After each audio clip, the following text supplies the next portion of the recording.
All right, ladies and gentlemen, welcome back to the Intel Extreme Masters San Jose qualifiers for the USA Champion as we find ourselves in the winners final. And surprise, surprise, it's going to be Polt versus viOlet there to find out who moves on to the absolute grand final of this tournament. And well, these two have met each other a heck of a lot of times. In recent months, they've played considerable amounts of times, actually. And in all of those, Polt has been able to be victorious. So... Wow. That's quite interesting. Most recently, it was a 3-1, actually, and that was, if it's going to tell me, in the Red Bull Battlegrounds, Detroit. So Polt definitely is the favorite going into this game. By winning the winners final, of course, though, he doesn't get a guaranteed spot because only one person from the USA Championships will actually advance to the IEM event. Yeah, and as I say, you know, we're going into this Polt clearly the favorite. viOlet. I mean, I'm pretty sure these guys have probably practiced a lot together. They've actually lived together. They've, you know, they've been interacting with each other for so long. They're under the same agency.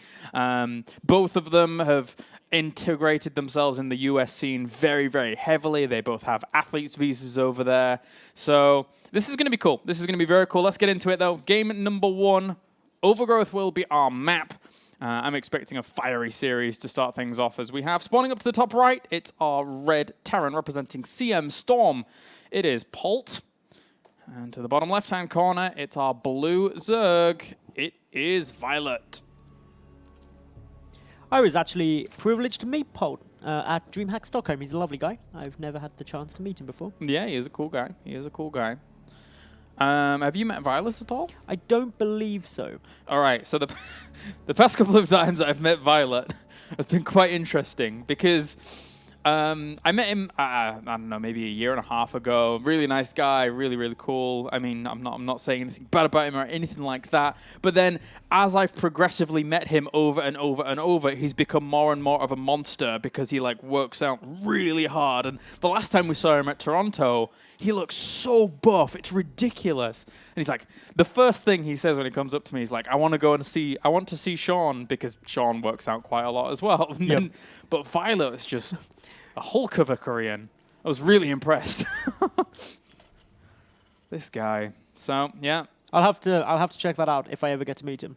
Yeah, I'll challenge him to an arm wrestle. Yeah, sure. But that'll be a fun one. Yeah. How? I guess because you do so much rowing, you're quite good when it comes to upper body strength. Yeah. All right. Okay. I'm not even going to try. I'm weak, so I'm not even going to try. As I say. Although I still think Todd could take me. Yeah, Todd? Todd, he's just a giant. Well, he's actually double my size. Yeah. So, anyway, back to this game, and we've got a hatch first opening coming down from viOlet. Polt, he's gone for a barracks into a gas, so we should be seeing a Reaper right about... Wait for it. Now, there we go. So, this is a very normal opening from both sides. Nothing too crazy going on yet, but it's Overgrowth. The favorite map for the first of a series, as ever. Yeah, I'm expecting just standard play out of both of them, really. I mean, we could see viOlet get aggressive. I mean, we were already talking about his aggressive tendencies beforehand. Gas is going to be taken here a little bit quicker than I was kind of expecting overall. Actually, no, I take that back. Why am I saying that? I'm thinking of completely the wrong matchup because he does want eventually the speed out to be able to push away that Reaper that will evidently be coming, and he even spots it right now. So... But there is opportunities for viOlet in this map, in this matchup, to go for something like Roach Bust and try and break Polt early. If he did something like in the best of 3 at least once, I wouldn't be surprised. Now, I know we touched on this briefly before we got into game, but in the last 4 times these two have met, Polt has been able to be victorious in it. Although, in their lifetime, they're actually bang on 50% score against each other. So, that in itself means that it could be quite an interesting series. The Reaper being a little bit annoying for the moment, not really achieving too much though, so that's fine. Nothing lost as of yet. The Reaper, of course, doing a nice little dance though with these lings. Yeah, even if he shouldn't be losing even lings here, really.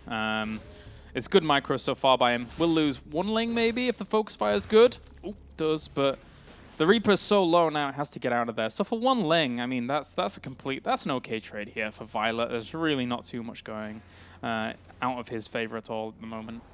Already 2 Marines have been pumped out. They're just going to be looking for any Overlords that may be attempting to scout.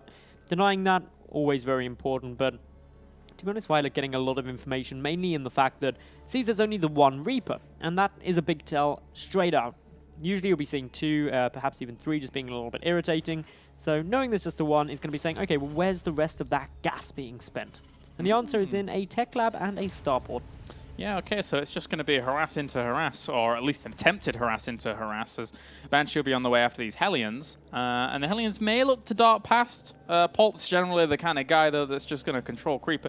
If he sees an opportunity, sure, he can dart in there, but behind all of this, we have that second gas on the way for Mr. viOlet. And if we do see a Roachron go down at some point, and he wants to get aggressive himself later on, that could be nice. But, whoa, okay, that Reaper just got a Creep Tumor. Or did he cancel that? I think he got it. He did get it because it's no longer active behind. So nice little pick off there, actually. It's always nice grabbing things like that. Polt is going to be committing quite heavily with the Banshees, grabbing Cloak down. However, the Roachron for viOlet is preparing for the eventual Hellions that are just so common in TvZ that getting that Roachron is pretty much standard at this stage. But no knowledge of the Cloak Banshee yet. Oh, the third gas going down. Ooh, Reaper. Is he going to try and get this drone? Ooh, okay, a few shots. What? Block and then kill. Yeah, nice. All right, good job by Polt. Overall, it's really weird how the dynamics work out for this, because if the Banshees and Hellions actually spot the Roaches going across eventually, like if he does commit more to them, look, Baneling Nest and Lings as well. So this is going to be a pretty heavy commitment here from viOlet because he's trying to free up all of this supply. But the Banshee is so good in the defense for this kind of play. It's when it's seen, and of course, with the Reaper still alive, it's going to be important. Okay, going forward, is he going to get up into the main? He will. The Baneling Nest being made at the natural, however, but all of the Lings are now seen. That should already be a bit of an alert immediately now for Polt, who's still coming across with that Banshee. Should be able to see the Roaches when they pop on out. Yeah, that's 10 Roaches. But the thing is normally you make the Roaches, then the Lings. So all of these Lings are almost going up here in preparation to make Banelings and then go, but the Hellions have already seen them.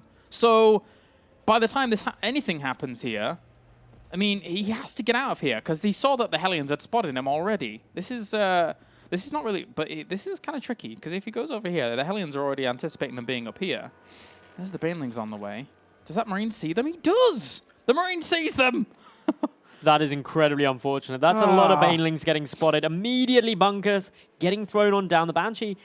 It'll be interesting to see whether the Banshee actually comes on over yet or if it just waits. Why is he just not... Okay, now he's going. Maybe just waiting to guarantee that they'll finish morphing so they can't be cancelled or anything. Yeah, and then just runs away. But he finds this little pocket of Banelings, and he sees all the Roaches coming along as well.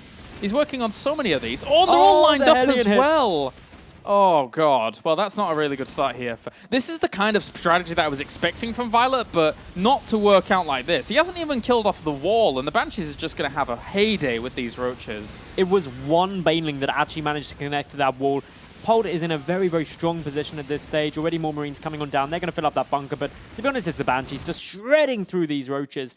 And even though we do see a couple of workers getting killed, it's 13 units lost in total, or 13 SCVs lost in total, but the commitment from viOlet to go for this big Roach Bane bust is considerably more. Yeah, a lot of Lings on the way again here, so viOlet's looking to try and try for a punish, but there's already triple command center, double engineering bay on the way here for Polt as well. If he stabilizes and does a little bit of damage with these Banshees, then I'm not sure how viOlet's going to fight his way back in. These Lings with extra Bane... Oh, well, okay.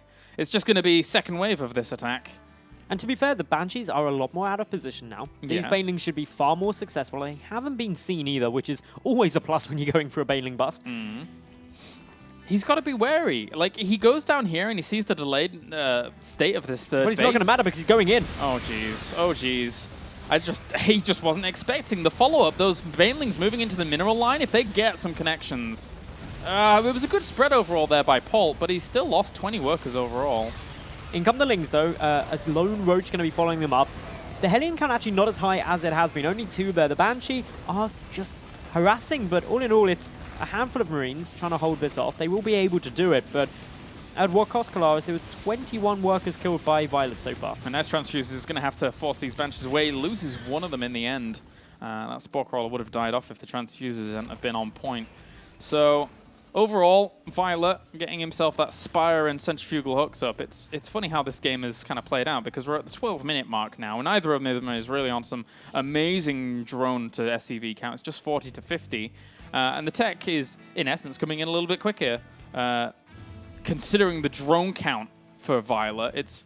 So it's a bit of a weird way this game's shaped up so far. But it's kind of unexpected that caught Polt off guard, because generally speaking, if a Roach Baneling bust fails that hard in the first round, it's not followed up by a second attempt. It's just kind of tried to transition out of it. But as a result, Polt was out of position with his Banshees, wasn't really prepared to defend it, and as a result, it did a lot of damage.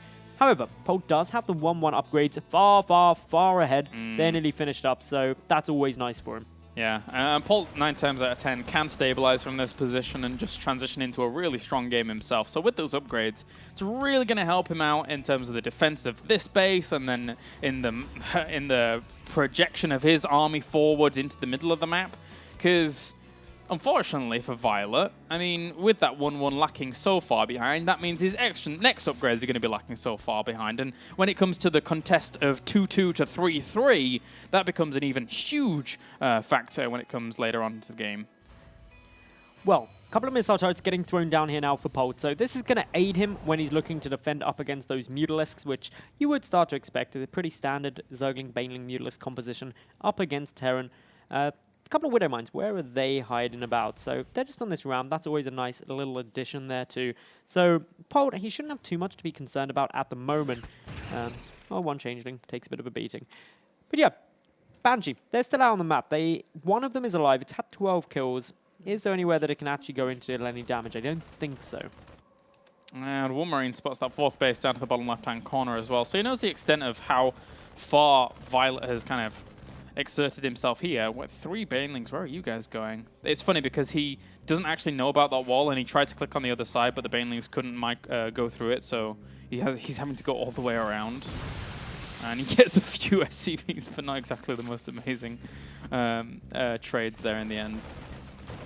A couple of Overlords being picked off in the center of the map. We've also got the Mutalisks attacking into the main base at the moment. They're getting a little bit of damage out. They should be able to get the refinery plus a few SCVs that are there. That's always a good little bonus. The missile turret not in range to do anything to them, however. So, yeah, just a little pick off. Going to be happy with that. So 24 walks have gone down overall here for viOlet. Killing those off. But again, the macro of Polt is going to start to really heavily kick in pretty soon. He's pushed out. He's already cleared the majority of creep through that was extending through the middle of the map, and that's going to spell bad news bears here for viOlet if he doesn't really kind of push this army away, because it's gathering a lot of momentum, especially when 2-2 finishes up and it's going to be against just 1-1. Drilling Claws also coming on through for those Widow Mines, so they can just get into a nice position a little bit quicker. Bear in mind that the worker count actually for viOlet still isn't particularly high, only at 66 drones, which, bear in mind we're 16.5 minutes through, quite late. There's also Thors coming in for Polt, which is going to help, but little engagement coming forward now. Oh, catches a few of those Banelings as well. The army for Polt is huge here against all of this, and the Widow Mines did a little bit of their job right. The Banelings are going to move forwards here, crush through that first force, but will they continue to go on through it all? I mean, there's too much bio left over. There's the Thor left over as well.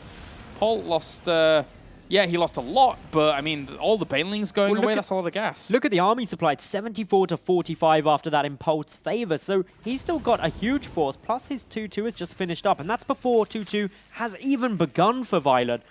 That's never going to be comfortable. Yeah, he saw one of the drops going down to the bottom right-hand side as well. So at least he can kind of anticipate that and position his Mutalisks well to deny. But still, Polt's macro is going to be furious. On the other side of things, though, viOlet, at least he's got this base now up and running. 4 bases is going to keep him in far better stead. And at least he gets his medevac. Full medevac, never going to say no to that, but in the center, we've got a good push forward here. The Baneling count only at 11 currently, with a good number of Marauders staying at the front, although not really much splitting going on there. A few Marines will get taken out. The Widow Mines, however, nicely positioned. The Mutalisks are out of position because they were dealing with the drop, and Creep is just going to be forced back. And really, viOlet hasn't caught a break with Creep spread this game. It's not going anywhere. Yeah, and the upgrades are going to get a bit out of hand completely. Actually, +2 weapons is going to be done before +2 weapons is finished. So that really gives you a good indication of how progressive Polt was in terms of pushing those upgrades forwards early on. That one Widow Mine even detonated on those while it was trying to be sniped out. He's got to be so careful here as viOlet, because he's going to be up against it once that 3-3 is finished up for Polt. Polt doesn't need to rush. I believe that he will be aware that he is so far ahead in terms of those upgrades, seeing the 1-1. Probably would assume the 2-2's on its way, but it's just so far behind. 2-2 it's only now 60 seconds through. That's compared to 130, nearly 140 finished of 3-3 for Polt. And there's always the delay for 3-3 for Zerg as well, due to the hive requirement. He's sending a load of lings on the counter. Yes, they will be able to get on top of reinforcements. If they get some Widow Mines, that would be great. And maybe if they could sneak in, that would be great as well. But this army is still very imposing at the front. it's kind of scary. That's again, a lot of lings. Yeah, that is a lot of lings. I'm surprised he sent so many for the counter. Widow Mines are going to clean up a bit of it. But if he gets a Thor, nah, he's not going to get that. Oh, meanwhile, we've got an engagement coming through. The Banelings rolling forward with Polt potentially off guard there. He loses a bit, but there just wasn't enough volume there. The countering lings are causing a bit of a problem, trying to push through that wall, but Polt going to take this opportunity to go. It's before his 3-3 is finished, but he should be able to snipe off this fourth base. Oh, and he loses a lot of Mutalisks at the back as well during that. There you go, GG. Upgrades were just way too much. Polt's macro was too much, and even though he did some damage with the kind of Roach Ling, Baneling attacks that were going on, still triple command center, double engineering bay. If you're not going to shut that down at that point, when he's just powering the macro away, it's going to be difficult to break. Well, of course, that is game number 1, and now Polt 1-0 up in that series. He looked very controlling overall, but a little bit of a falter, maybe not expecting just how aggressive viOlet wanted to be in the start. The Roach Banelings were scouted, but the follow-up not really checked for. Game number 2, any predictions on what map we're going to be getting here? Map? I don't really know. Maybe Deadwing? Maybe Deadwing, but that's kind of a little bit difficult as well. Generally, you would see Zergs like Su, for example, working on the rocks pretty quickly. It's going to be Nimbus, though, in the end. I think, an all-round good go-to map here. And I really don't want to see viOlet going for a Roachling Bane all-in here. Or all-in, as long as he gets enough damage done and gets a lot of drones behind it. But I think if viOlet played out a longer game, maybe he'd stand a better chance, but it's still Polt who can just run you over with macro. We saw how formidable and strong he was in that game. And I think the thing is that the upgrades were really the way the Polt was able to win that. He got so far ahead in them. Before even 3-3 was finished, it was already looking pretty nasty. So viOlet needs to stay on top of that, and that was ultimately because of the double Roach Bane play that he went for. He got behind in terms of the gas to get those upgrades flowing through nicely, and catching up with a Terran player who's already got 2-2 going and starting 3-3 as a Zerg is going to be nigh on impossible because of that little bump you get between 2-2 and 3-3 because of Hive. But Nimbus is now starting up. We are in game, so let's jump in and see how this plays out. All right, then. Cross positions to start things off in game number 2, as up to the top left-hand corner on Nimbus in this second map. It is our red Terran representing CM Storm. It is Polt. And down to the bottom right-hand corner, we have our blue Zerg. It's viOlet, currently trailing in this series.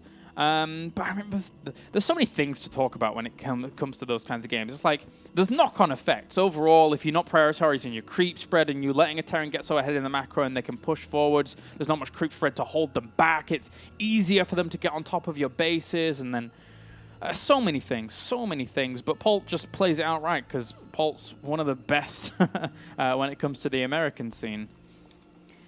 Well, of course, viOlet just going for probably standard stuff here, at least off the bat, as I would expect Polt to do as well. A Reaper opening up against a Hatch first. It's very rare you see much deviation from that in ZVT nowadays.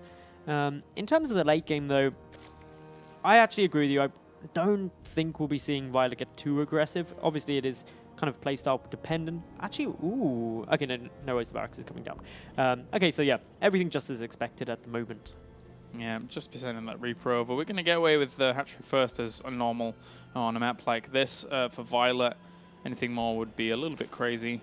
He'll be expecting a Reaper, no doubt, to come across. I mean, there is the opportunity here for a Terran to go for command center first and just play from there on out. But, I mean, the Reaper opening's just the middle of the road, the standard, the go-to. Getting that Reaper and poking across and at least forcing some lings early on isn't too bad from your opponent. Maybe even getting a drone killer too, but against viOlet, that's going to be difficult. viOlet's normally on top of these things. viOlet is going to be going Hatch gas pool in terms of an opening here, so he's going to have earlier access to Zergling speed. It's going to potentially get a lot more map control out of that, be able to deal with the Reapers a bit better thanks to that. Remember, Nimbus is a very large map as well, so the Reapers don't hit quite as early as they would on Overgrowth. And this SCV, I wonder if he spots the Overlord, because if he does, then he knows he'd be cross spawns, but he doesn't. So that was really close, actually, considering all of that. So the Reaper is going to have to go down to the very left-hand side and then come back. Oh wait, no, he sees it, so he can go cross spawns if he's really paying attention. And he's not doing that. Why is he not doing that? I don't know. Okay then. Oh well, small things, because overall behind this is just going to be preparing as normal. Grabbing down that natural command center now is Polt. Also adding in the reactor, only going for the single Reaper yet again. Sees the Overlord, knows where his opponent is now. No element of deduction required at that point. Should just move in, see if we can get any damage done. Of course, Zergling speed is already coming down thanks to the extractor before the spawning pool. That's going to aid in defending this, but of course, metabolic boost does take a fair while to get produced, so not immediately apparent. And if we recall back to game number 1, actually, viOlet did a great job of minimizing damage taken by the Reaper. Yeah, the SCV, it not only obviously understood that there was 100 gas mined, but it understood, clicking on it, that there was 100 gas mined, and the fact that there was only one drone left in that gas means that he should be able to get away with this Reaper in time and not allow it to die, as he should have good prediction on when that gas was taken and how much has been mined and all of those good things, as you were mentioning before. So it's okay here for Polt, as the Reaper's just going to sit around at the front and not do much more, realizing Queens are on the way. And one very important thing about this map overall is that you can't actually stick around for as long as you would like to compared to previous maps, because this ramp, this area here, is the only place you can actually jump out with a Reaper. So everywhere else is kind of blocked off by all these little annoying ledges and small little Zergling hologram, etc. Just keeping an eye on where this Reaper does try to go, and also what viOlet's going to be doing with the gas. That's starting to bank up quite nicely. Behind this Polt going into the starport yet again. Does have a tech lab on the barracks, but hasn't lifted it yet, so I'm waiting to see whether we do get the switch. We should do. There we go. So that's all nice. I'm really surprised he stayed so long with this Reaper. It's a brave Reaper. Yeah, just going to end up dying. So I guess he just wanted to maybe spot if there were any extra gases going down. Leia starts instantly as that Reaper dies off. Interesting little move there. But at least he spotted that there was no extra gases down just yet. So he doesn't have to really be too fearful of something extra crazy going on, as he knew there was only one gas for a long, long time. The Overlord moving in now for viOlet. Should get a nicer scout. Instantly sees the starport and also the tech lab there, so knows that Banshees with Cloak are coming on down. So this is a good little scout for viOlet. Just gives a bit of information. Ample time to drop down those spore crawlers, and really shouldn't be taking any damage as a result of that. Overall, with the 4 gases going down, it's looking like a 2-base muted play here. Especially with the spine crawler being at the top and no sign of a third just yet. So alarm bells must be going off for Polt. Once he gets over there with the Banshee, sees that the layer was completed in a pretty reasonable time, and unfortunately the Hellions can't really do anything at the top because that spine crawler is there. It's going to be hard to get the knowledge up until this Banshee tries to wiggle around. Banshee is now confirmed with that the few Zerglings getting burnt to death, but it was already scouted with the starport and the tech lab, so spore crawlers finishing now. That's nice, and as you call Kalaris, there is the Spire, the 2-base Mutalisk play going to be coming on through. The 3rd base going to have a bit of a rough time with that drone coming on down. The Hellions should be able to stop it. Did I just... Yeah, okay, let's stop it. All right, that's not too bad. Interesting overall, the location of the Spire. It's kind of cool, because normally the Banshee might try and find it, or at least find some kills, and then maybe if it was the back of a mineral line, it would be too easy to spot. But viOlet understands that the positioning of this mineral line is too much so that it will be too easy to spot over there. So this is going to go unnoticed. But again, still alarm bells must be going off for Polt, because he knows his opponent is still on 2 base. What else could he be doing with a layer and every single drone, every single gas being saturated? 2-base Spire in this position is the general go-to. Oh, these Hellions are going to get trapped behind one of those gas geysers for a brief moment. The Lynx should be able to finish off most of them. 2 Hellions able to back away, just getting out. Leave some survivors to tell the story, not to come back again. But yeah, Baneling Nest coming on down. There's the 9 Mutalisks. The one thing is that, as you said, the 3rd base is so late, should be setting off a couple of warning signs for Polt, saying, okay, my opponent is on 2 bases with 4 gases. That leaves him probably doing 2-base Mutalisk. Yeah, Yeah, and his missile timing, missile turret timing is really, really good here as well. It's just kind of a natural timing. Is this reading third off the actually back of going what's to be going forced on. to cancel? If he kills this queen, then yeah. Well, the Mutalisks should be able to come out and deny, so that's always nice. But actually, the Mutalisks aren't even going. Oh, he could actually get this hatchery with this Banshee alone, but the Mutalisks are going to be running into missile turrets and then maybe Marines running back and forth from the mineral lines. But at least as the missile turrets do buy time. The thing is, viOlet's gone straight over with the Mutalisks, hoping to catch his opponent off guard with them. But as you said, Polt has amazing timing on these missile turrets. Is going to be able to minimize the damage they can do. The Marines running about frantically as well. Adding that the Banshee is still working away on this hatch. It's going to be close. 43 HP. God, it's so low, though. He needs to keep transfusing that over later on or something, because anything, like a gust of wind is actually going to kill that hatchery. It's not going to be pretty.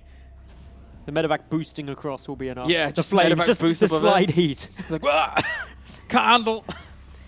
Okay, so Polt, he's got his third base up though as well. So economically speaking, Polt is in a fantastic spot at the moment. In terms of losses, he didn't actually lose too much. 6 workers have been killed so far. The Mutalisks, though, not done yet. Going to be trying to pick away at any tech add-ons. We'll get the reactor on the starport. That's a nice pickoff. You know what's so sick? He's actually going to spot that drop up to the top right really late, because when the medevac was going towards that Overlord, it was morphing into an Overseer and it had less vision because it was in a cocoon. So he could see the Overseer, but the Overseer couldn't see the drop. So, yeah. As I say, a gust of wind or a few Gauss rifle shots are going to be able to kill that off, but... Ooh, nice Baneling hits. Oh, actually, no, was it as good as it looked? No, it wasn't. Never mind. No, they activated a little bit weirdly there. But he's going to try and go up this ramp anyway, onto the production. And actually, this might not be too bad. Really depends on how much gets really done. But at the same time, there is this drop on the right-hand side. This base is forfeit. It's gone. This is really...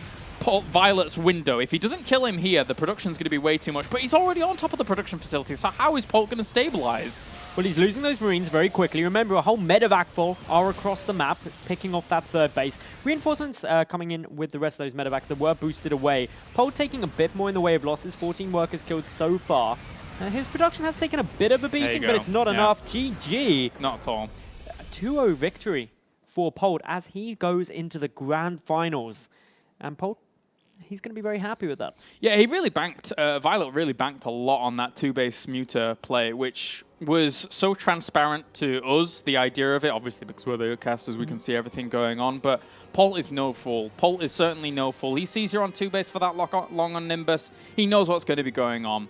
So, took a little bit of worker damage, of course, in the end, but, you know, he stabilized so well. It was really well done, and Polt, as I say, he's now only one more series win away from actually qualifying 3. So now he needs to wait for the entire lower bracket to evolve through to find out who he's going to be playing against. Now, bear in mind, this lower bracket has advanced a little bit. Mooskills and Cats have both been eliminated from this qualifier. Huck is facing off against QXC at the moment, and Puck versus Bells is going on now. They're going to, the winner of those two obviously will face off in the losers round 3, which Claris and I are going to be jumping into after this quick break. But yeah, then it's losers final, and the loser final winner goes on to face Polt for that chance at a top spot and a expenses trip to Intel Extreme Masters San Jose. Yep.